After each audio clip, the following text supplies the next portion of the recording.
देखें, दिल को कीमती बनाने के लिए इसको संवारना पड़ता है, इस पे मेहनत करनी पड़ती है, इसको बनाना पड़ता है, इससे दुनिया की मोहब्बत को निकालना पड़ता है, उल्टी सीधी ख्वाहिशात दिल से निकालनी पड़ती हैं, तब इंसान का दिल जाकर संवरता है। इससे दुनिया की मोहब्बत कैसे निकले, इसके लिए अल्लाह वालों से सीख कर ज़िक्र करना पड़ता है। इस वजह से इंसान का दिल फिर जाकर संवरता है। इस दिल का बिगाड़ भी बहुत आसान है, इस दिल का बिगाड़ना बड़ा आसान है। क्यों?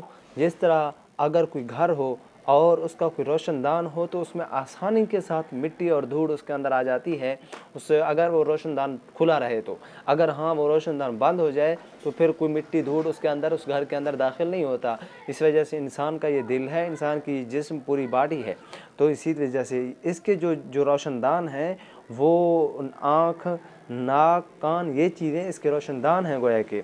और नौजवान इनको हर वक्त खोले हुए होते हैं, एक दूसरे के गिले शिकवों के अंदर मसरूफ़ रहते हैं, इन चीज़ों से ज़ुबान से गिबतें करते हैं, गिले शिकवे करते हैं, मुख्तलिफ़ बुराइयाँ हो जाती हैं। इस वजह से नौजवान तो इन रोशनदानों को बंद ही नहीं करते, हर वक्त खोल कर रखते हैं।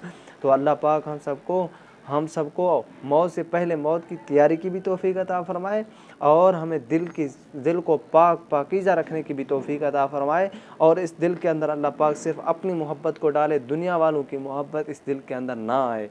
अल्लाह पाक तौफीक अमल नसीब फ़रमाए।